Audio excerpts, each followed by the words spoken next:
Hello, everyone. Welcome back to another episode of your favorite Ravens YouTube channel and podcast, Talking Ravens all day, every day with your host, Justin P., and my MVP, $1 million co-host, Miss Shannon Finch. This is episode 179 for the YouTube version.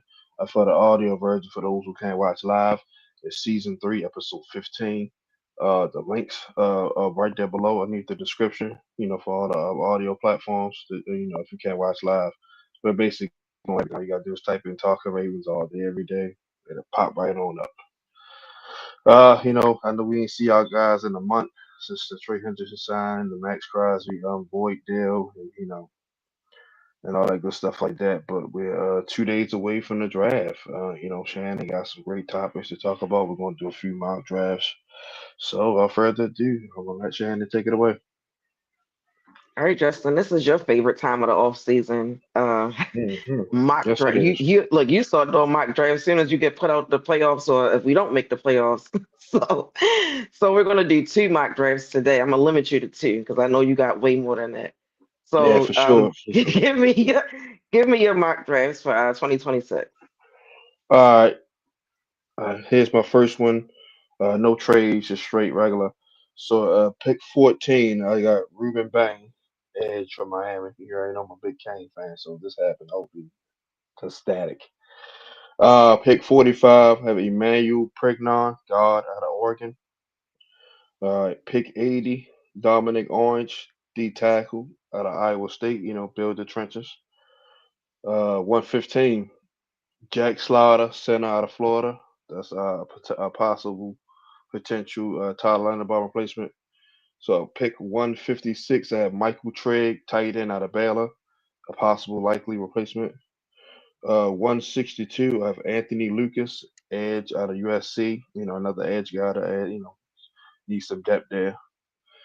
At 173, I'm going to try to pronounce his name best I can. Isifians Prasak, corner, Washington. Big tall corner, add depth to the secondary. At 174, I have Taylor Green, quarterback, Arkansas. So future backup. Snoop is only here for 2 years. So that'll be our project. 211, add some more running back depth since we lost Keaton Mitchell. Desmond Claiborne, running back, Wake Forest. Uh, 249, I have Cyrus Allen, wide receiver, Cincinnati. And at 250, I have Nolan Rucci, tackle, Penn State. And 253, I have Landon Barton, linebacker at Utah. Mhm. All right, so my second one, hold on. It's right here. All right, my second one at 14, again, no trades right here either. I have Francis Marioga, tackle, guard, Miami. He's a tackle, but he's going to play guard for us. So I went back to back to Miami. Mhm. He plug in. He can play guard and then kick out whenever, whenever we decide to move on from Ronnie Stanley. Chris Bell at number 45, wide receiver, Louisville, and receiver. Add some more receivers to receiver room. At, pick 80, I have Connor Lew, center, Auburn. Like I said, another possible title underbomb replacement. And at pick 115, I have Charles Demings, cornerback from Stephen F. Austin, small school, but pretty good corner. Mhm. 154, have Joe Royer, tight end, Cincinnati. Like I said, we need some tight ends. We only have two on the roster right now. Pick 162, Zane Durant, D tackle, Penn State. Add some more depth on the D line, despite Madubuike coming back, but we all know he got ways to go. And 173, have Max Ewelin, I think that's how you say it. Edge out of Iowa. 174, more depth on the O line. Markel Bell, tackle, Miami. 211, receiver. Harrison Wallace the third, wide receiver, Old Miss. And pick 250, have Aaron Hall, D tackle, Duke. And at 253, Eric Gentry, linebacker, USC. And how many Miami players did you just name? Just three. Bang, Ruben Bang, Markel Bell, and France Mayo. Just three. That's all. Okay. It's been a long time since we had two first round prospects. All right, and so I asked this in a group, so I'm gonna ask you right now, who's the one draft pick or two or three? Because I know how you are. Who's some guys that you like? The Ravens gotta have him. Like, who do you want us to draft? Um, Center's the biggest one, so I'm gonna go Jack Slaughter. I'm gonna just name all the even one of the centers because that's the Hmm. biggest need right there. Me, 'cause like I said, the guards can be upgraded, but right now they're doable. So either Sam Heck, Connor Liu, Jack Slater, or Logan Jones for our centers. And then Hmm. far as like edge rushers, like I said, Ruben Band, of course, or if we go wide receiver, Cornell Tate or Jordan Tyson. Or the guard from Penn State, Vega. Hmm. Well, that's a good segue into my mock draft because you just actually said his name for me. That's who I have at 14 in my first mock draft. The offensive lineman from Penn State. You just said his name, so say it again. Yeah, Ola. I'm gonna say the whole name for you because I've been practicing just in case we draft him. Ola Favega Ayon. Okay. That's at 14. So at 45, I got Caleb Banks, defensive lineman from Oh, Florida. okay. 80. Now this might be a reach, and I'm saying it's a reach because of my grade on this pick. And it's Oh, actually funny because I picked a running back in this same spot, my next mock, and I got the same kind of grade. So maybe I'm reaching, but I got Jonah Coleman, running back from Washington. he Um, tough too. I got him at 80. At Okay. 115, I have Jalen Farmer, offensive lineman from Kentucky. Yeah, that's a guard. 155, I'm sorry, 154, I have Justin Jolly, tight end from North Carolina State. Yeah, he tough. At 162, I have Will Lee the third, cornerback from Texas A&M. Okay. At 173, I have Caden Curry, edge from Ohio State. At 174, I have Bu Stevens, offensive lineman from Iowa. Another guard. At 211, I have Justin Jefferson, linebacker from Alabama. At 250, I don't know if you say this name, is it Renee Conga, defensive lineman from Louisville? Yeah, Rene. Okay, yeah. I know you're that's talking about. 250. And lastly, in this draft, I have 253, Caden Barnett, offensive tackle from Wyoming. Because I agree with you that I think we got to start thinking about the tackles because I don't know how much longer Ronnie Stanley going to play, and you just got to be prepared for stuff like that. So Yeah. I didn't want to reach too early for a tackle, but I do feel like it wouldn't hurt to bring somebody in. That's why I took Francis, put him at guard for like a year, and Hmm. then when around If that you need time, to, you move it right. yep, One take thing him the out Ravens outside. do, they will draft versatile guys who can move around if Yeah. need be. So that's always a plus. That's why Spencer Um, Fanu getting a lot of. That's why Spencer Fanu getting a lot of buzz to us because his versatility. mhm. All right, and then my last mock draft, I have your boy at 14, Ruben Banks. I do like if we're gonna pick and stay at 14, I was looking at a lot of different mocks and who people might think is good in that area. It wasn't a whole lot of guys. Where some situations made me feel like we might move back. Yeah, But if he's available, if he's there at 14, I think we need to go get him. I absolutely. think we got a lot of needs, and at that point, even if you feel like edge rusher is not the number one priority or number one need, it can't hurt to have a guy like that. Like we've been trying to find a Terrell Suggs since he left. Like I don't care if we get too many of them. When you look at the playoffs this year, you've seen teams have multiple guys that get it for the quarterback. So I ain't gonna never be mad about a pick like that. At 45, I have Chase. I don't want to mispronounce his last name. His The golf, the offensive golf, the golf from Texas A&M, Texas. but Yes, yes. Chase Basantis. Basantis. Okay. Again, I told you this one also was rated like a reach, I guess, but I got a running back again at number 80. I have Emmett Johnson, running back from Nebraska. Watch out, Derrick Henry. At 115, I have Sam, is it Roush, tight end from Stanford. Yeah, Sam Roush. Hmm. 154, I have Takario Davis, cornerback from Washington. Okay, that's a good pick. At 162, I have defensive lineman Tyler. I don't know how to pronounce his last name. From From Texas A&M, I Texas. think it's Yes, Tyler yes, Alaloom or something like that. something Something like along that. those lines. He's Yeah. 162. At 173, I have Jack. Is it Andres? Tight end from Texas. Endr. Oh yeah, yeah, Uh, yeah. Andres, you said it right, yeah, Andres. Endres. Yeah. Okay. 174. I got another running back because I started thinking about as you're getting deeper in the draft, we need guys on special teams too. I got Nick Singleton from Penn State. And he could catch up the backfield too. So yeah. At 211, I have Damani Jackson, cornerback from Alabama. At Okay. 250, I have Owen Heineken, linebacker from Oklahoma. And at 253, I have, again, this is the Renee Conga, defensive lineman from Louisville. Okay. So those are my picks. Good What do you think knocks, about man. my Good knock. draft? Pretty good. He good. You got some good needs. Like I said, even with the reaches, sometimes hey, you start you Look, got no. every I other say this. grade I was say like, it. Now I say look, this to every other say grade it's was like nothing wrong with it. A plus, B plus. That one was like C plus. Like you've reached, but it's not that bad. Like that's how the running backs Yeah, was like C plus. yeah. That's why I always wait late because you can always find a good back. But no, Of it was course. pretty good. Yeah. Pretty good marks. Pretty good Unless marks. look, unless you're gonna get somebody that's like gang like franchise to like and you picking them early, you they always say you can wait for a running back. So Yeah, I kind of knew Jeremiah I was Love. reaching at that point. Yeah, but Yeah, Jeremiah Love, the only back worth in first this year. So what you think about mine? no, I like yours.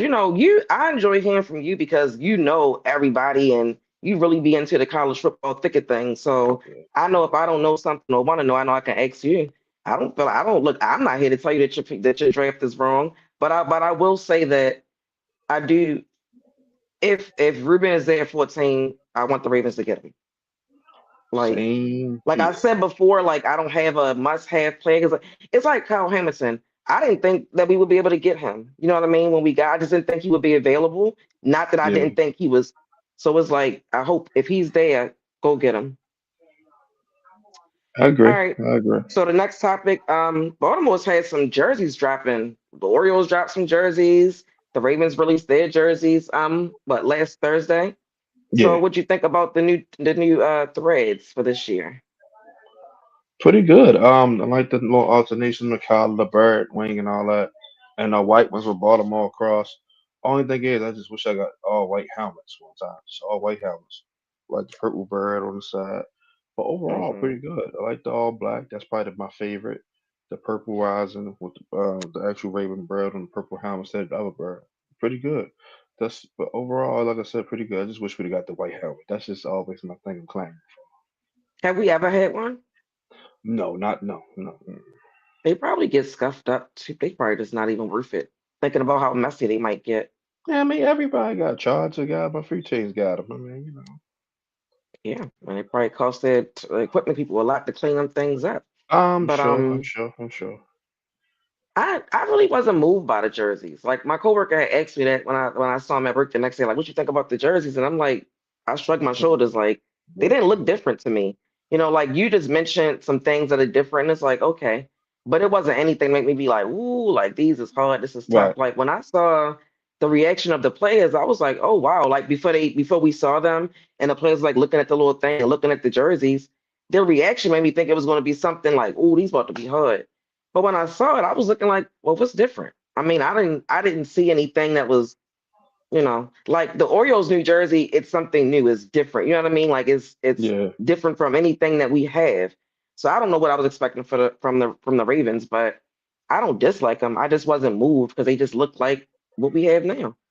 And I'm Yeah. always Okay. good with the all black. Yeah, I love all black. All right. So let's get into some of the talk among the people over the past week or so, and some longer than that. We'll start with Zay Flowers. He did a podcast. I think is that Leonard Fournette's podcast? I don't Yeah, Leonard remember, but Fournette and Jarvis Landry. It's called Fourth and yeah, South. okay. Yeah, so he did that podcast, and of course, people are going to clip, what they know is going to go viral and what's going to get people talking. And the clip that got everybody talking, whether you agreed with him or didn't agree with him, was his comments about John Harbaugh and practicing. And long story short, he was basically just saying that, the tough practices could have contributed to some of the injuries that guys had, on the team. So my question to you, Justin, is what did you think about, what said? Did you agree with them? Did you not agree with them? Like, what did you think when you heard what he said? Nothing shocking because everybody who's been a Ravens fan for a long time, like us, or like we have, and many others, we know this about John Harbaugh. That's why my nickname for him was Renegade Harbaugh, because he loves those guys that go 1,000 miles per hour in practice. And I get it because the old saying is practice how you play, which is temporarily true. But when you get into this level of football, you know how to tackle, you know how to block. So it should be a very limited physical stuff because, like I said, you got to turn around and play Sunday. So and it's just so much wear and tear on your body. So Zay didn't say nothing wrong. Like I said, he basically saying like, we can practice hard, but not all the time. Because think about it, you got to play on Sunday. Your recovery time is short. Think about it, you play Mhm. on Sunday. You may have Monday off, maybe. Then you got to practice on Tuesday and Wednesday. Then you got to travel most of the time. So yeah, that like you can still have a hard practice, but when it's like when he should not be soaking his legs the day of game day, like that's alarming. So of course people gonna want to play the old soft card and all that. No, no, kid, not we all know he's not soft, far from that. But it like that, and there's probably some truth to that because like I said, when you grind guys into a nub, their bodies wear down some point. Saying Mike Tomlin did it a few times. That's why a lot of them Steelers teams filtered out in the playoffs because he always grinded to a nub. You know what I mean, same thing with Tom Thibodeau. Use basketball. Why you think he's not in New York now? Grind guys into a nub. You can only do that but so much because, like I said, they're at their professional level, so they know how to do all the basic things. It's okay to sharpen the iron and all stuff like that, but you can't, like I said, grind players into a nub and then hey, go out there on Sunday and play, perform at your best. Like, yeah, recovery is real, real important. So, in my humble opinions, they didn't say nothing wrong. Well, from the way you just said it, like he didn't say anything wrong. Did he say anything wrong? No. My initial thoughts when I heard what he said, because I just saw the clip first, like just the part of the practice Yeah, being then he hard. came back. He He came said back and more. elaborated too. Yeah, So that's my point. Initially, my thought was, man, that's soft. What you just said you had a problem with.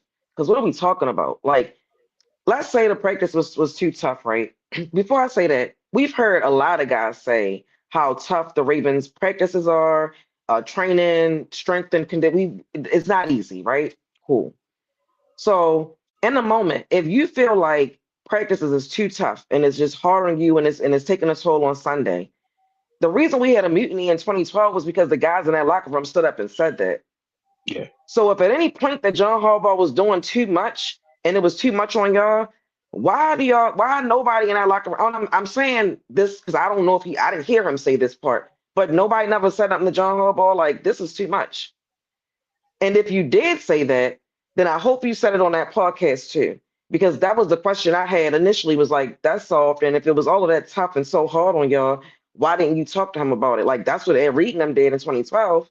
That's number one. Then as it came out and everybody had different opinions, I'm like, okay, I heard Aqib Talib, that's the one that's on the show with Skip, the football show. yeah, And he basically was just saying that he has coaches that has done it the walkthrough way where you have easy practices, and he's been with coaches that you do it tough like John Harbaugh. And he mentioned Sean McVay. He said yeah. and she said that Sean McVay believes in just walkthrough. They don't never know they don't have no tough practice walking through. He said it got to the point where he had to say to the coach, like, I need these looks, like I need to practice, right? Then he talked about with Bill Belichick. He was saying how tough their practices was and what they was doing, Andy Reid. and then Yeah, he mentioned Andy Reid, and he was saying how John Harbaugh's in that school, and you even just mentioned Tomlin. I yeah, think that the bigger picture is that it's old school versus new school. I'm not gonna fault John Harbaugh for like I don't know who I was watching that said this and said John Harbaugh been coaching since 1984. What type of coach do you think he that was is? that was that was Bailey Zappi who said that. Yeah, Now, does that mean that he can't change? No, he can adapt. Like he changed. He listened to what Ed Reed and them said the year we won a Super Bowl. So when yeah, you that's say is he wrong for saying it, he not wrong for saying it. That's how he felt, whatever the case may be.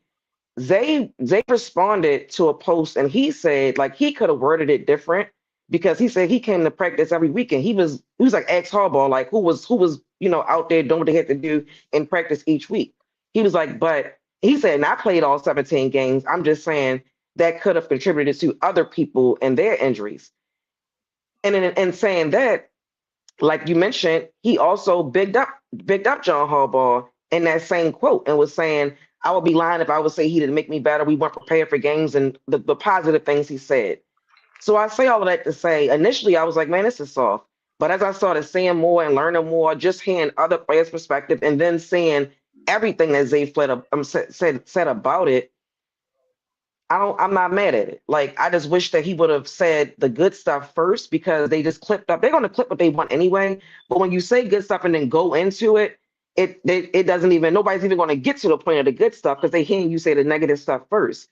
And the last thing I'll say about it is I just saw Bernard Pollard, who was a part of that mutiny back in 2012 with John Harbaugh. He just did a podcast and he said he believes everything they said, like the practice probably was tough and everything John Harbaugh had them doing, but he questions why they said it now. He was like, John Harbaugh gone. So like, why talk about that now? And that was something I was saying to people on social media. Like, I don't want to hear this from Zay right now because at this point, that's why you're going to have people in the fan base who are going to say, no more excuses. Y'all done blame John Harbaugh for every goddamn thing. John Harbaugh is gone. He's in New York. He about to have the fifth and the 10th pick. He's no longer here. What he did here is not going to be erased. He'll go up in the rafters one day, but there's Of no need to course. like pile on and dig in. And so I was like, I agree with Bernard Pollard when he said, "Why now?" But overall, I don't care about it anymore because I did hear everything and the whole, how he felt about it. Yeah, I was waiting for you to finish. I didn't want to cut you off. Two things can No, be go ahead. true. Everything you just said was golden. Uh, I think the recovery aspect was concerning, definitely a fear. That's what I just mentioned. But to elaborate on what you said, I think the reason why he said it because they basically asked him like, what was basically say since Jesse Menta is the head coach, what was their first conversation like, and what you think the difference going to be. I think that's why he touched on that to elaborate Yeah, but that's his to me, that's expectation. not the first thing you asking a new coach about is practice. Like I, I don't know. Hey, it could have been. But Hey, listen, I'm that's how I know I'm getting old because I don't care. It's like yeah, whatever. Just like I go said, let these kids do what they do. yeah, I get it. We all, all gladiator bash and all that, but like Afia said, it's only a short. Now, if you want to do that in camp and training camp, I'm with it because you got time to get your legs on there. But But you said during the something week, before all of this. You said what did you say about how you practicing and in a game? What was that saying that you oh yeah, said? yeah, yeah, yeah. It's an old saying because I'm a coach. Right. Always will be. So Practice that's how what you that. play. Yeah, you can So still it's not practice out of like this world. It's not out of this world to be like, bro. It's just practice. Like, yeah, but and if it was I was that bad, then say something. Like, I'm not if you because if it was prime example, didn't they uh speak out about the strength coach yeah, yeah, when we was having all them injuries and that yeah, strength they did. coach got out of here? So I'm just saying if John Harbaugh was doing something that y'all felt like was hurting y'all, just talk to the man. It worked in 2012. I'll say this far as with that, because then and Zay is a big enough player to he can speak out like that and ain't got to worry about getting cut nothing like that. But for one, it's Ray Lewis, and then it's Ray Lewis last year. So Ray, like, man, for Well, Ray one, Lewis wasn't even there. I Remember, he's he still had his injury. yeah he's but yeah So yeah Terrell yeah he's Suggs had still to call him like they spazzing. yeah Like that was Ed Reed, Bernard Paul, and Aquan Bolden. That wasn't Ray Lewis. yeah yeah Ray yeah yeah Lewis might have made Ray Lewis might because he have had that rank, he had did that it shoulder. nicer. Ray Yeah, Lewis might have addressed John Harbaugh nicer than they. And I'm not mad at them for how they addressed John Harbaugh. I'm just saying I would rather hear that somebody did that than you been on a podcast 4 months later saying practice was tough and that's probably why people was hurt. Because I'm saying that to say don't be surprised during a season when people start bringing that up like, oh, I thought y'all said a easier punt. practices meant da da da da. That's all I'm saying. Yes, good response. I think it's Scatty low. I hope I said it right. I think it's important to bring up overall. You need your guys fresh for the games. Yeah, yeah, and the Shannon can agree for that. I'll speak for her on this one. 'Cause I know how you think. Yeah. No, Shannon's not saying go out there and run into each other, collide head to head every week But at let's practice. He's even if not that was saying that. happening, who y'all didn't tell the players association? Like that's illegal. Right. Like there are rules Yeah. about how much they To can be practice, fair, how to be physical they fair, can be. Like yeah. To be that's fair, all I'm remember saying. he. If all of that was going on, like so no, y'all didn't address them yourself. Right. No, y'all it's like it gotta be a union rep in the on the team. Like, I It's don't know, probably a man. But representative. So. But remember, Harbaugh has gotten in trouble before with how he conducts No, he himself. has, So, but and that's my so point. If he been doing it, if he did something else, like I would, you ain't gonna keep doing something to me. Like I that's my only thing. But like I said, hopefully this year is different. Is what they all of the players want and need, and we'll be good because you know what we trying to do. Um, so with that being said, the next thing that's been talked about is Lamar. Is it fair or unfair for the media to say um, the pressure is on Lamar? I, I mean, that whole narrative is like, I get it. He's two-time MVP, should be three-time MVP, so I get it. But pressure, I don't know. I mean, that's a little bit jaded because, like I said, I mean, if you wanna from the outside looking in, you probably would say yeah, but at the same time, like I said, it's just the winning championships. That stuff is hard to do and it takes time. Like I said, Tom Brady and Patrick Mahomes, they like I said, they're one of the very few, and guys like Montana, and like back in those early days, you can win 3 out of 4 and all that because you kept your team together. There was no salary cap, so then the salary cap era is so hard to do. Like I said, the Chiefs and the Patriots are the only outliers. So, like I said, I mean, if you want to say yeah, but me, I don't think so because Peyton Manning didn't win till year 8, year 9. So, like I said, a lot of things play into a factor. Yes, Lamar do got to take care of the ball better in the playoffs. We know that he said that, but also his teammates got to help him out too. Can't be fumbling the football, dropping the football, throwing some blocks, fumbling the football. So it's not just him. I think the whole team, uh, you know, has pressure to be truthful with you because, like I say, he's not up there playing by himself. So, like I said, we got a new coach, so now we can't, use the John Harbaugh excuse no more. But I just think the whole team, because that's the case. It's just Josh Allen and Joe Burrow and those guys, Justin Herbert, who has no playoff wins. It's a pressure on him. So that's what I'm saying. I think everybody should have pressure on him outside of every quarterback not named Jalen Hurts or Sam or Patrick Mahomes. Hmm. Yeah, I mean, for all the reasons you just said, I think it's fair. As somebody who is a Peyton Manning fan, all I've ever heard for years is greatest regular season quarterback ever. And why is that? Because he didn't have a lot of postseason success. And even with winning, you know what I mean? Like people still say that, like, yo, he was great, but he didn't do a whole lot in the playoffs. Aaron Rodgers, same thing. Aaron Rodgers got all those MVPs, but he only got that one Super Bowl, and people still come down on him for that. I think that it's because of the caliber quarterback that Lamar is why so many people keep talking about the pressure that's on him to win. And especially when they look at it from the perspective of people that feel like the Ravens picked Lamar over John Harbaugh, they looking at it like, oh well, you got what you wanted. So now you got. I'm telling you how they probably look at it because I've heard them say this. Like Yeah, yeah, you yeah. I got heard you it got too. I've John heard it Harbaugh out too. of here, John Harbaugh gone, so you can't blame him. So that's why I think that they're looking at it from a pressure standpoint. Outside of him being the caliber quarterback that he is, it's going to be expectations for you to perform in the postseason, just like it is for any other quarterback. I mean, you name other ones too. Like even with Joe Burrow, he went to the Super Bowl, he lost it, but he went.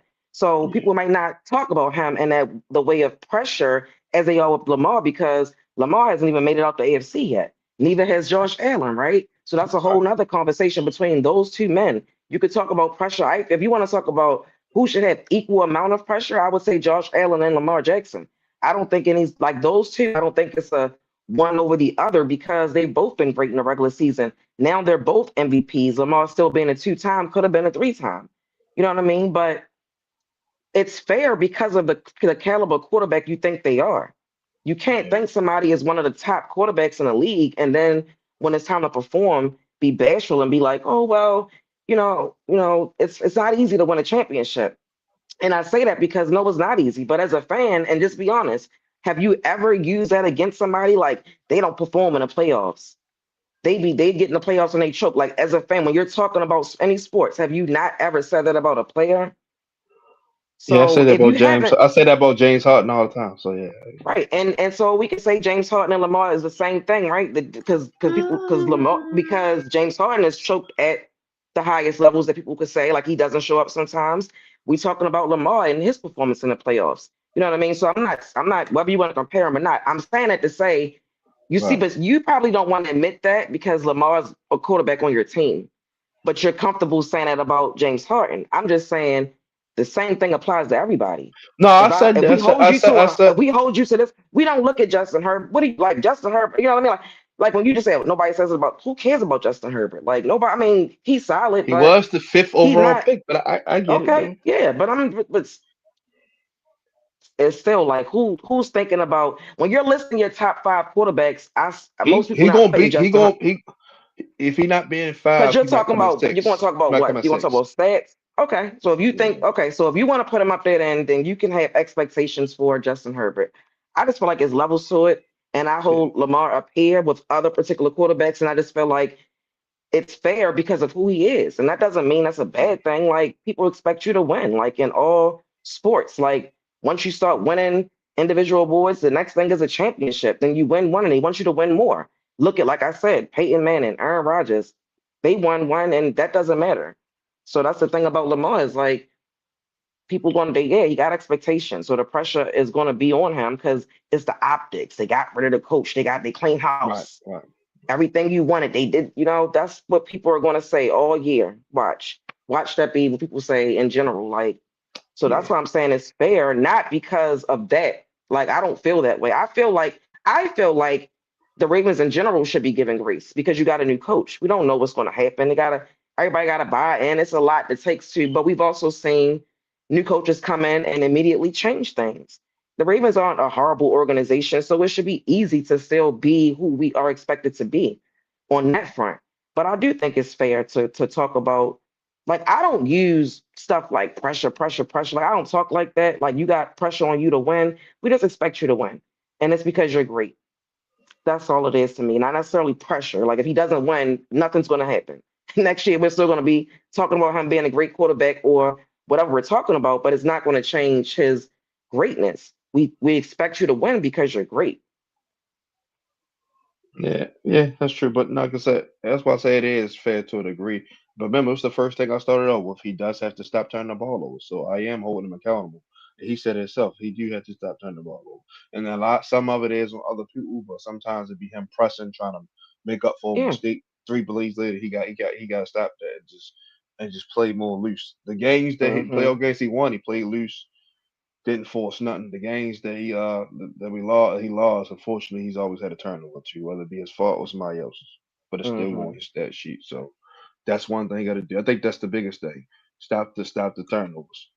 And Yeah. I think everything else will take care of itself. Mm-hmm. He'll be all right. We just got some news. Did I hear this Sure. yesterday? Madubuike had surgery last week.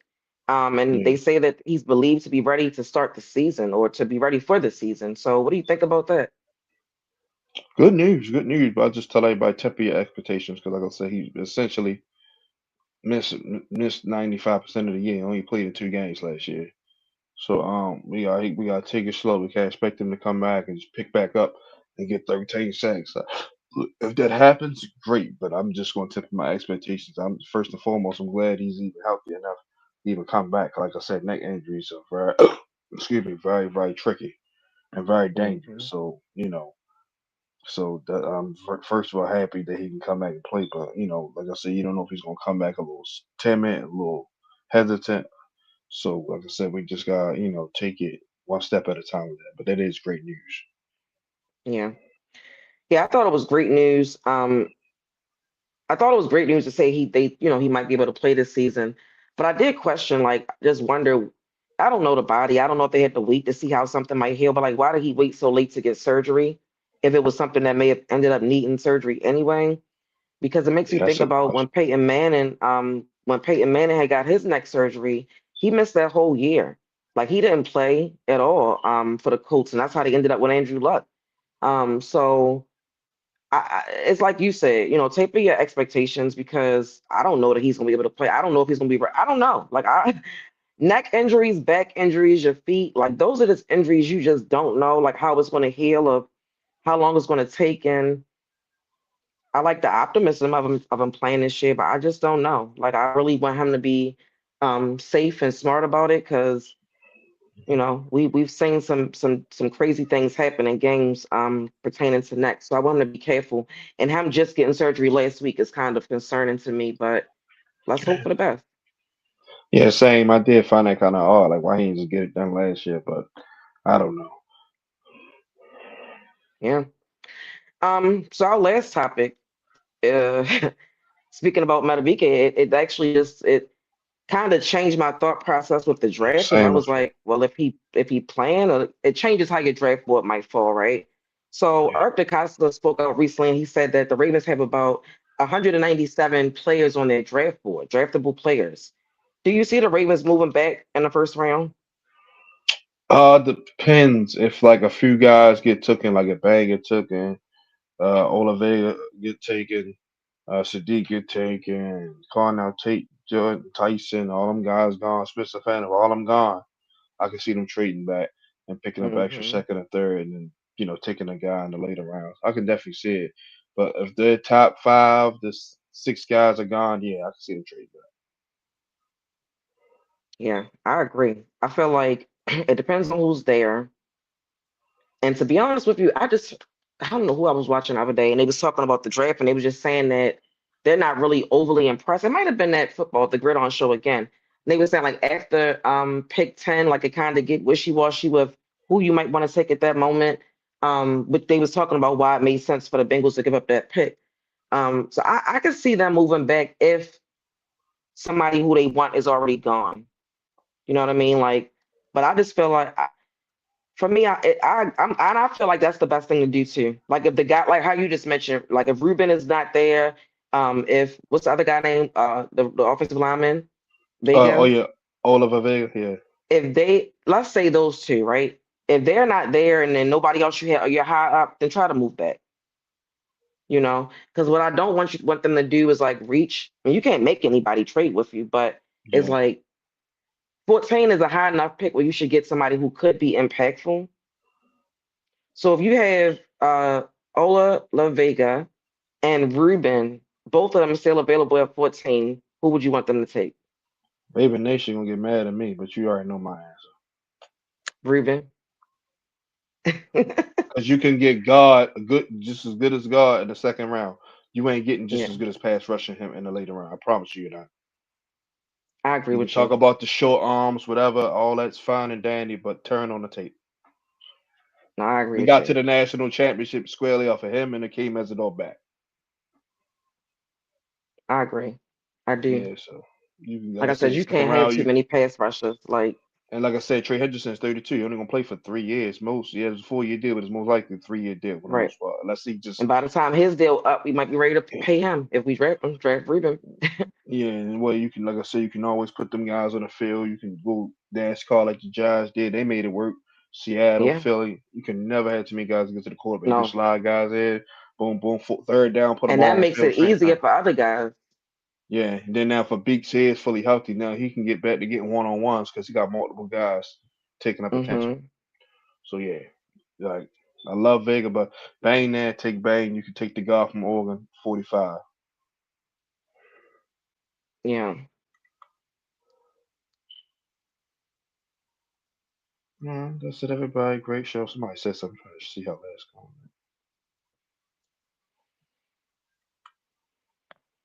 There you go. I think some fans are just hell bent, and if we don't get Vega at 14, we're doomed. Like there are other good guys in the second round.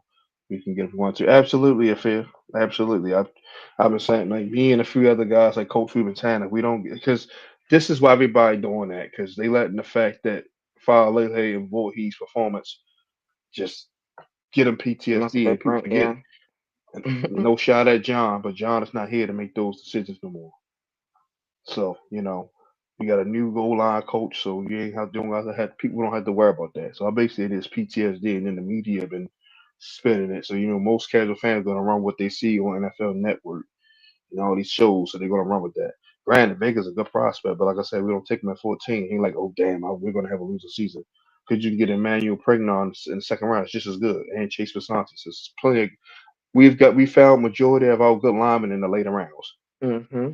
Of course, like we hit on Ogden and Stanley and Tyler, they first round picks, so you want to hit on those guys. But all the rest of Yeah. our linemen were later rounds. Jehan, Ko, Edwin Muda, Tyler, Mike Flynn, rest of the guys, Orlando Brown Jr., Rick Wagner, Ryan Jensen. We can go on and on They and on. always find gems. Yeah. Yeah, so yeah, like I said, and with a good O line coach, we gonna, and then you still got Emery in the house. We signed John Simpson back, so we'll be fine. Yeah, but I totally agree with you, Fair. People gotta temper the expert, gotta relax. I'm glad I came across your show. We're looking for some good Ravens content. Thank you, Affair. Make sure you subscribe if you haven't Thank already. you. Like I said, during the season, man, Shannon, I have two shows, so yeah, we take a little hiatus on the off season. We don't want to, keep beating the same stuff over and over. So Yeah. and then y'all get to miss us a little bit. But thank you for tuning in. It's greatly appreciated. Thank you. Go ahead, Shannon. Go ahead. Your Uh, closing remarks. Thank you too. Thank you. I see you. One thing that I said one of our last shows at the end of the season was that I hope that Lamar and a lot of the guys come back this season and doing something different. And I was referring to like OTAs. And I want to give a shout out to Lamar and all of the guys that have been showing up. Lamar I did see he was there again today. I don't know how many times he's been there, but just him being there to me, I think is a great thing. This is a new coach, new coaches, not just a new, head coach or I think things like that does wonders for your team chemistry in general. I said it before when we talked. The Seattle Seahawks said they felt like it started for them in the offseason and OTAs because majority of their guys showed up and they were getting to know each other and I just think it's a positive thing. So I just want to give everybody a shout out that's been showing up and putting in that work. I'm excited for the season and Thursday is the first step to the next season, the new season. Yeah, yeah, yeah. Definitely, it's good. I've seen them all. We've seen the pictures. They out there getting, getting working, building a foundation. So the mentors involved too, and it's probably a good thing that it's called the defense for this year. The way everybody get familiar with the system and structure, Hmm. and and then I'm sure he's going to let Anthony Weaver do his thing in some games. If we're playing a team that's not that good, I'm sure he's going to defer. Like, hey, it's your show today, because he wouldn't have came back if he was going to be strictly handcuffed like that, because he's got too much Yeah. experience. So I'm sure they had like a little gentleman's deal behind the scenes. Like I said, I'm excited. Like I said, the draft. Like I said, I mean, no matter who we get, I made a post on several groups, and it kind of got a little backlash for it. But I just think now, with a little bit more new blood, I think our development of the players will be a tad bit better. Nothing, not saying John didn't do a great job, which he did overall, but I just think now, like I said, with a younger staff, I think we'll be develop some of these later round guys just a tad bit better. That's all I was saying. Oh, now my Thunder put the wax on the Suns up 1-0. Your Lakers beat the Rockets. That was a pretty good win. So About to and win yeah, tonight too. yeah, yeah. So hopefully, if y'all take care of business, we see our second round. You know it's gonna be on between me and you. Definitely. Might have to So do we yeah, might have to do a show or something then. sure, sure. We can come on here chit chat. We can talk. There's always something to talk about. So yeah. But thank y'all for tuning in. Like I said, we'll be back on here. We can do next Tuesday.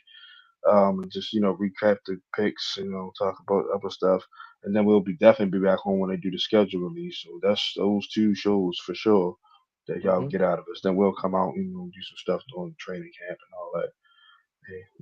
Preseason, and, regular season, we back full time. That's why we take our little breaks because regular season we be two shows a On it. week. So yeah. Um.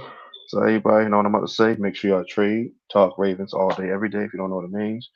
From your host, Justin P., and from my MVP, Billion Dollar co-host, Shannon Fitch. We'll see y'all next Tuesday. Same bad time, bad channel. We are out. Good night. Bye, Justin. Bye, Shannon.